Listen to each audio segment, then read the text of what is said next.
tuzaba turi kumwe na Rosa Muhando. And Rose Muhando will be here. Iyo si surprise ba. That's a surprise. Ni bebe. We come for Nyine ba fellowship. Patrick. Of course, we do have ba Patrick, Muhando. the singers, Dufite abaririmbyi beza.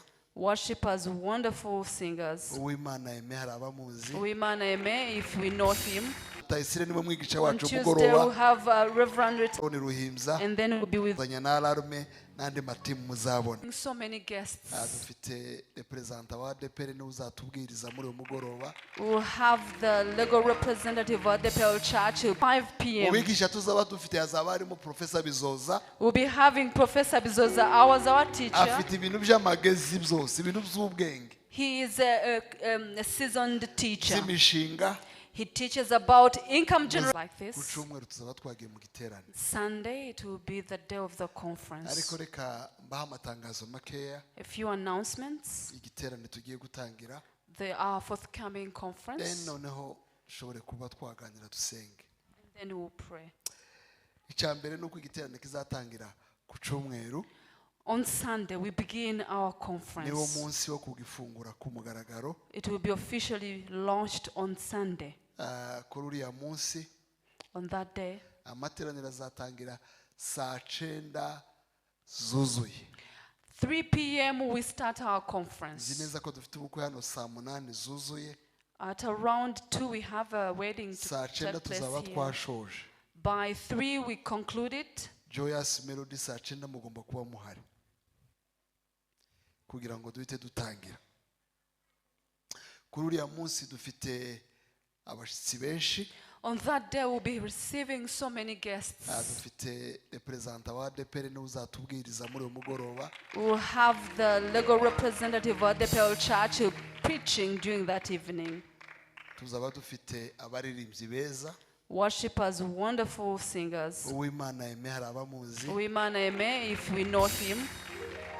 Na Nkundabose Patrick. Nkundabose Patrick. Foto ye ndi barayishiraho muze kuyishiraho. Nawe azahagera mu gitondo.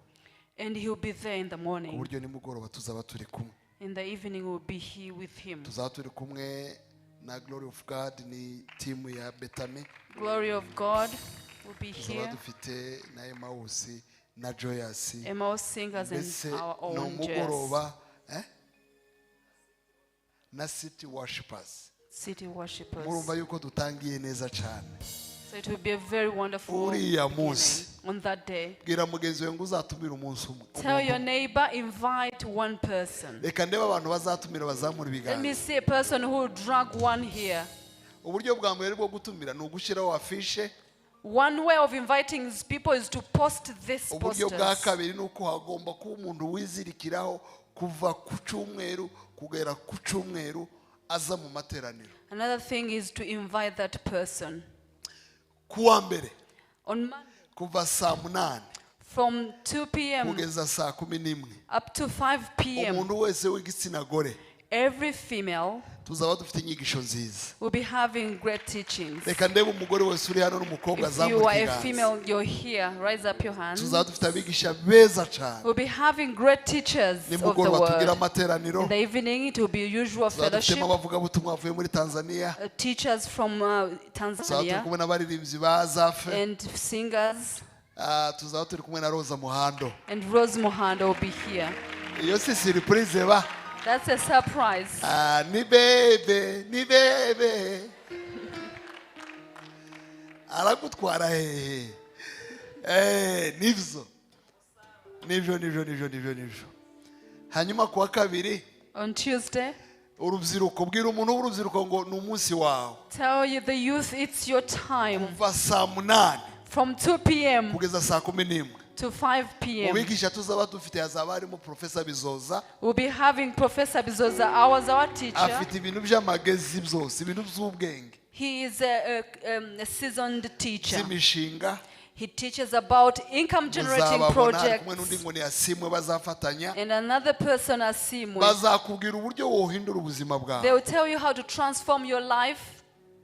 na nimugoroba tugira amateraniro meza. In the evening we come for nyine ba fellowship. Patrick, Of course we do have ba Patrick. Muhando, The singers will be Ijini there. Bora, mbese nuko bimeze. Kuwa gatatu On Wednesday ho tuzatangira kare. we will begin earlier than that. Umuntu wese w'umunyamasengesho, Every prayer umuntu wese intercessor, w'umuvugabutumwa, every evangelist, n'undi muntu wese ushaka kuza mu nyigisho, and anybody who wants to listen to the tuzatangira saa teachings. 4 We start at 10 zuzuye. a.m. exactly tugeza gatatu gatangira mu masaha 9 n'igice up saa to 3 something. tuzaba dufite ibiganiro byiza. We'll be having wonderful teachers Niba tuzabaha amazi and discussions that simbizi, ariko nyine abantu bazaba ari hano, people will be bazataha. here. We'll be here the No whole kuwa day. kane niko bimeze. The same with on Thursday. Kuva saa 8 tuzaba dufite inyigisho From z'amakuple. 2 p.m. we'll be having couple Si teachings. nziza ba That's a good thing. turi kumwe kuwa kabiri tuzabona Rutayisire niwe mwigisha On wacu Tuesday we'll mugoroba. have Reverend Rutaisire will be here. Hanyuma kuwa gatatu muri zo nyigisho za kuwa kane ku nyigisho z'amakuple azongera agaruke n'abandi bigisha Then he will muzabona. come back on Thursday to teach Mbese couples. birakomeye. It will be a wonderful Kugera mu ijoro time. ry'ubusabane. And then we have the crossover night on Uriya Friday. mugoroba tuzaba turi kumwe na Aroni Ruhimza. And then we'll be with Reverend Alon Ijoro Ruhimja. ry'ubusabane tuzaba turi kumwe na Healing. Tuzaba turi kumwe na Gisubizo. Mbese n'abandi bantu, hari n'abayumbe bazaba bavuye i Bugande, ahantu hose muzi ibihuru bihisha abayumbe. Uwo munsi bazava mu bihuru mu Matayo, tuzaba turi kumwe hano. Si byiza ba? Amen. Ku cyumweru tuzasozanya na Alarme n'andi matimu muzabona. On Sunday we conclude with Alarm Ministries and Bwira other mugenzi wawe ngo teams. gahunda nibura ndayumvise. Tell your neighbor I've heard the schedule. Izaba nziza. It will be amazing. Nyumbani mwetu wenyewe tumekuwa wageni, kwenye nchi yetu tumekuwa watumwa, urithi wetu wenyewe tumekuwa ombaomba, tumeishi kwa mashaka kama watoto wa kambo, haki zetu za msingi nazo tumenyang'anya, kumbe shetani umekalia mafanikio yetu, kumbe ibilisi umekamata baraka zetu. Sasa tunasema tumeshatambua vita tutapigana, tujue haki zetu, penda usipende lazima uachie, tumechoka. Come on, let we go.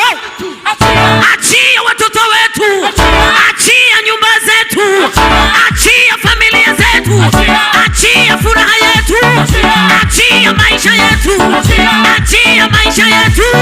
Yelele, yelele. Hallelujah. Hallelujah. Hallelujah. Kwa maana vita vyetu si vya damu na nyama, bali ni juu ya ufalme na mamlaka, lazima tunashinda.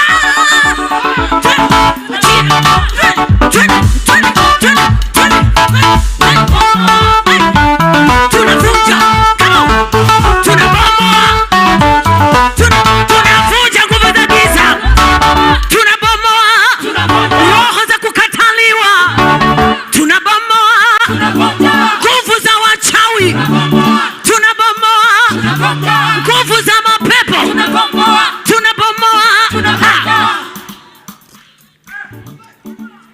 Haleluya. Inuka, shika mkono wako namna hii. Naomba ufanye vita pamoja na mimi. Ufanye vita pamoja na mimi. Naomba nisaidie kitambaa chako tafadhali. Asante sana. Ukishika kitambaa chako hivi, kila kitu, Bishop amefundisha kitu kizuri, kwamba kila unachoona, kile ulichokula ndio unachoweza kutapika. Lile neno ulilolipokea ndivyo utakavyokuwa. Mambo yote yanawezekana kutoka kwenye neno la Mungu, si ndio?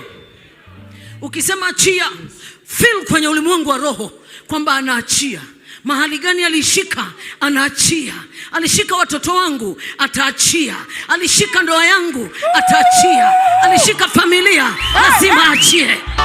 Kwa hiyo feel kwenye ulimwengu wa roho kwamba anaachia ukweli. Hatuwezi kusimama hapa madhabahuni masaa yote alafu vitu vyetu vikabaki kwenye umiliki wa mapepo. Hiyo haiwezekani. Kama tulipoteza muda wa kukaa madhabahuni masaa 5-6. Lazima Mungu afanye kwa ukubwa. Lazima Mungu afanye sawasawa na sadaka ya muda tuliotoa. Weka namna hii mikono yako. Haleluya. Haleluya. Achia watoto wetu. Achia. Usifanye hivi, achia. Na unajua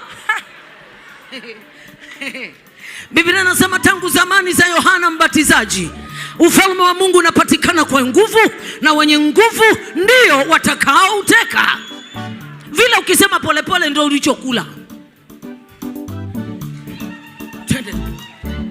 Sasa tunasema